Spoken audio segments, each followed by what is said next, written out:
Bonjour et bienvenue à tous sur VTTE Découverte. Aujourd'hui, j'ai la flemme. Vous vous attendiez sûrement, et moi aussi d'ailleurs, à une vidéo ce lundi où j'allais aller enfin rouler tout près de chez moi avec mon Santa qui est là en train de prendre la poussière. Coucou petit Santa. Oh, je suis rentré à 1h du matin cette nuit du travail, c'est bon, flemme. J'ai décidé de rien faire aujourd'hui. Mais dans cette vidéo, j'ai envie de débattre un petit peu avec vous, donc ça se passera aussi beaucoup dans les commentaires. J'ai des questions et j'aimerais avoir le retour de certains d'entre vous qui peut-être sont dans le même cas que moi. La semaine dernière, comme vous avez peut-être pu le voir et le constater, j'ai échoué lamentablement dans ma tentative de vélo taf. Alors heureusement j'ai fait ça un samedi où je travaillais pas, mais j'ai 40 km entre chez moi à Leucate et Perpignan où se situe mon travail. C'est un endroit qui est très fort venteux, donc bien que ce soit tout plat, ça peut être très physique. Je me suis chopé une belle fringale à partir du 25e kilomètre. C'était muy pepito. Et très vite est venue l'idée du coup de m'acheter un scooter pour faire ce trajet. Alors qu'est-ce que ça a à voir avec ma chaîne et le VTTAE, etc. On y vient tout de suite, vous inquiétez pas. Parce qu'actuellement je fais ça avec mon van que vous avez pu voir dans nombreuses vidéos. Alors les 80 bornes du coup que je fais tous les jours avec un véhicule qui fait entre 8 litres et 10 litres au 100, ça fait extrêmement mal. À 100 € le plein pour le moment, vu le prix du diesel, je le sens passer. D'où le fait d'avoir envie d'un moyen de locomotion bien moins cher pour pouvoir aller au travail. J'avais donc pensé au scooter, chose qui au final était la meilleure solution, mais impossible. Je me suis rendu dans une auto-école pour pouvoir faire ma formation 125 cc. J'avais plus ou moins trouvé le scooter que je voulais acheter. Et il se trouve qu'avec un permis belge, je n'ai pas le droit de passer cette formation ici en France. Et je ne peux pas changer de permis, parce qu'on m'a dit échangez votre permis monsieur, parce que j'ai un permis D, donc pour le travail, permis car. Et donc je peux pas. L'autre possibilité, enfin la seule que j'ai si je veux pouvoir rouler en scoot, ce serait de retourner en Belgique, passer le permis moto, ce qui me coûterait cher, ce qui me prendrait beaucoup de temps que je n'ai pas, et surtout j'ai pas envie de passer le permis moto. Flemme. Et là où j'étais vraiment bien content, c'est que j'ai déjà acheté en plus l'équipement qu'il me fallait, dont ce machin là qui m'a coûté une blinde. Alors bon, il était en solde, mais ça a quand même bien fait mal. Puis mater un peu la dégaine avec ça. Ah, je suis un Tanguy tout à fait soldé. Et c'est évidemment après avoir acheté ce casque, 2 heures après que je me suis rendu dans le centre de formation, vu qu'il fallait déjà son équipement, et qu'on m'a dit que je pouvais pas la passer. Ça fait du bien. Transition à 350 €. Du coup, je me suis tourné vers un autre moyen qui pourrait être plus rentable pour moi pour faire ce trajet. Et j'en suis venu à la question, enfin l'objet de cette vidéo, qui est aussi celle du titre.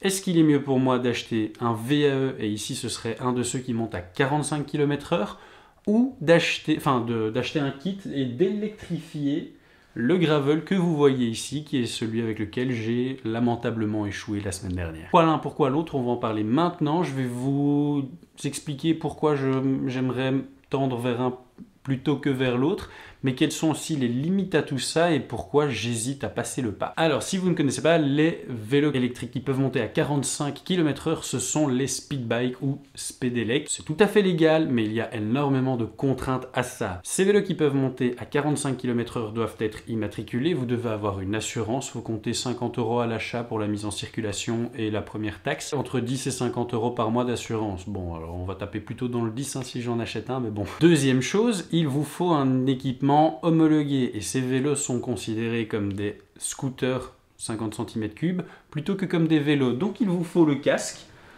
Au moins lui je l'aurais pas acheté pour rien, mais je me vois pas faire du vélo avec ça. Mais en gros il faut l'homologation comme bien sûr un casque vélo. Et il faut des gants de moto homologués. Donc ça, heureusement, j'avais acheté ceci, c'était du tout premier prix à 27 €.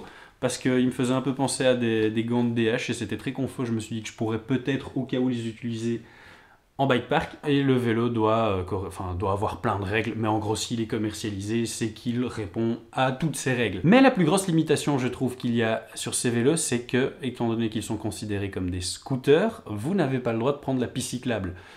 Ce qui me fait chier.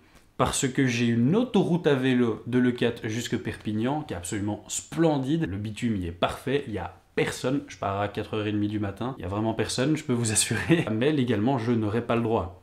Du coup, on en vient à l'autre option qui serait d'électrifier ce vélo, ce qui serait d'ailleurs beaucoup moins cher, on parlera du prix un peu plus tard, et si je reste en dessous des 25 km/h qui serait 100% légal.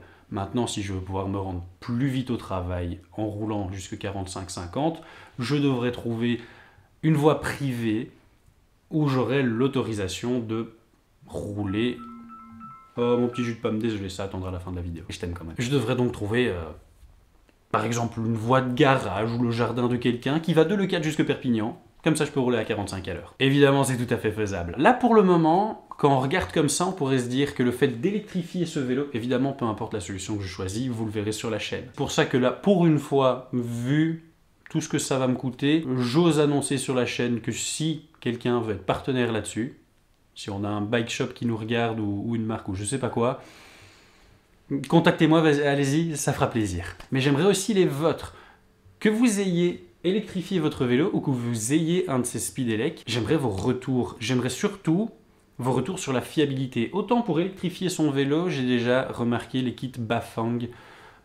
J'aime beaucoup ce moteur, c'est un moteur hyper fiable, pas trop cher, pas trop lourd. Ça viendrait remplacer le pédalier et j'aurais donc un moteur pédalier, permettrait sur voie privée de monter à 45-50 à l'heure. Et alors il faudrait que je mette la batterie soit sur le porte-bagages ou sur le cadre à l'avant. C'est une option, ce serait pas la plus sexy, mais ce serait la moins coûteuse. Faut compter, suivant les marques et les kits, entre 900 et 1500 € pour pouvoir faire ça, sachant que je peux pas me permettre de prendre la plus petite batterie ni le plus petit moteur.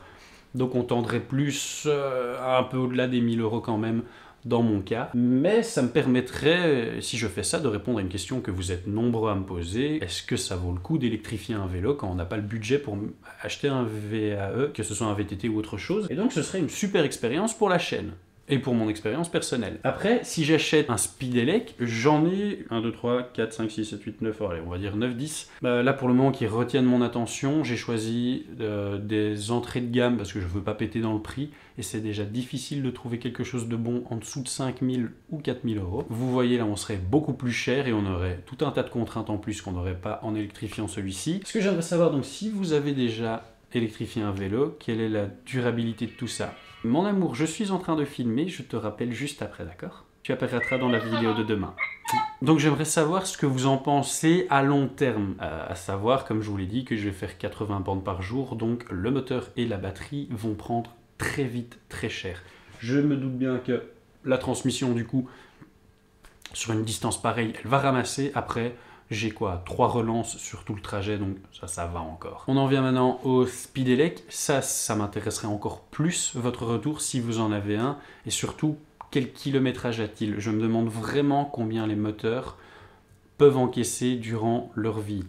J'ai vu qu'on est beaucoup sur du Yamaha, sur du Bosch. Les batteries, honnêtement, je ne sais pas combien de temps elles peuvent tenir avant de commencer à se dégrader, parce que le vélo va faire entre 10 et 15 000 bornes par an. Donc ça va très très vite s'user, et en occasion, il ne vaudra plus rien ce vélo. C'est pour ça que pour une fois, je ne fais pas un achat en mode je me dépêche et je le commande et je prends direct, mais je réfléchis. Ça fait bizarre. Maintenant, je vais prendre l'ordi et je vais vous parler justement des quelques bikes qui ont retenu mon attention. Alors, pour le fait d'électrifier le vélo, je partirai probablement, comme je vous l'ai dit, sur le moteur Bafang, le BS02, quelque chose comme ça, avec une batterie au moins de 600 ou de 700 Wh. Pour les Speedelec, j'ai remarqué plusieurs choses. C'est qu'en dessous de 5000 €, il n'y en a qu'un seul où je peux déjà avoir une courroie.